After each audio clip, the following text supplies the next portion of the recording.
ورئيس الجمهورية هو الذي يتولى تعيين أعضاء الحكومة. هەر کودەتایەک زەمینە و زەمانە و ئامرازی تایبەت بەخۆی هەیە، بۆیە ڕوخساری هەر کودەتایەک لەوانی دیکە جیاوازترە.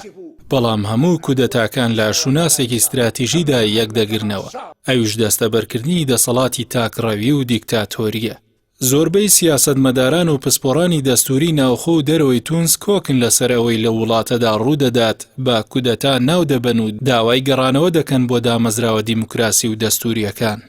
گەرچی سەرۆکی تونس قەیس سەعید بەرگری لە بڕیارەکانی دەکات و بە دەستوریان لە قەڵەم دەدات، بەڵام ڕووداوەکانی ناوخۆی ئەو وڵاتە بە شێوەیەکی دراماتیکی گوزارش لە جێبەجێکردنی بەرنامەی کودەتایەک دەکەن کە بە شێوەیەکی ئارام ڕوخساری بۆ ڕای گشتی دەردەکەوێت.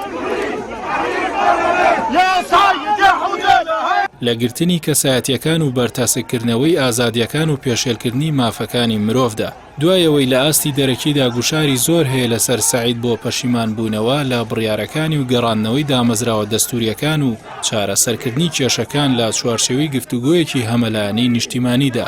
بۆیە لە دوای نیگەرانیەکەی ئانتۆنی بلینکنی وەزیری دەرەوەی ئەمریکا لە بەرتەسکردنەوەی ئازادیەکان و لادان لە دەستور، سەعید لەگەڵ ڕۆژنامەی نیویۆرک تایمز دیمانەیەکی ئەنجامدا و بڕیارەکانی با دەستوری ناوبرد و بەڵێنی پاراستنی مافی مرۆڤ و ئازادیەکانی باخۆر ئاواییەکان ڕاگەیاندەوە.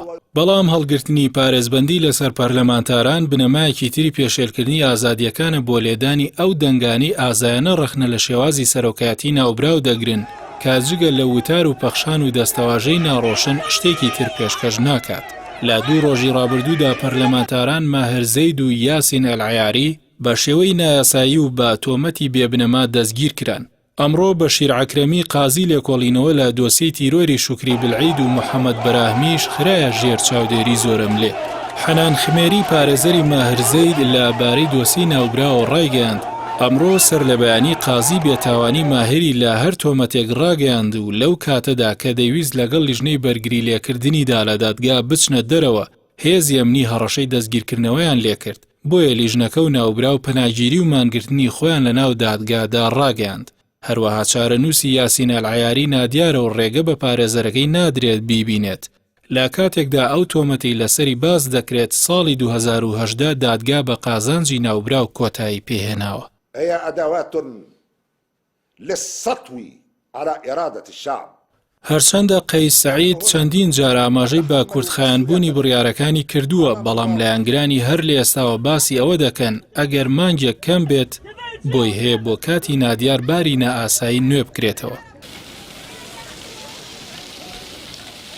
دوای کۆبوونەوەی مەکتەبی ڕاپەڕاندنی بزوتنەوەی نەهزە، جارێکی تر ئەو حیزبە داوای گفتوگۆیەکی نیشتیمانی دەکات کە هیچ لایەنێکی لێ دوور نەخرێتەوە. جەختیشیان لەوە کردوێتەوە سوورن لەسەر بەرگری لە مافی خەڵک و لە پێناویشیدا ئامادەی هەر سازشێک دەبن. بڕواشیان وایە ئەو بڕیارانەی سەرۆک جگە لە قوڵکردنەوەی گەندەڵی و سەپاندنی لایەنگرانی بەسەر دامەزراوەکاندا ئاکامێکی دیکەی لێ ناکەوێتەوە.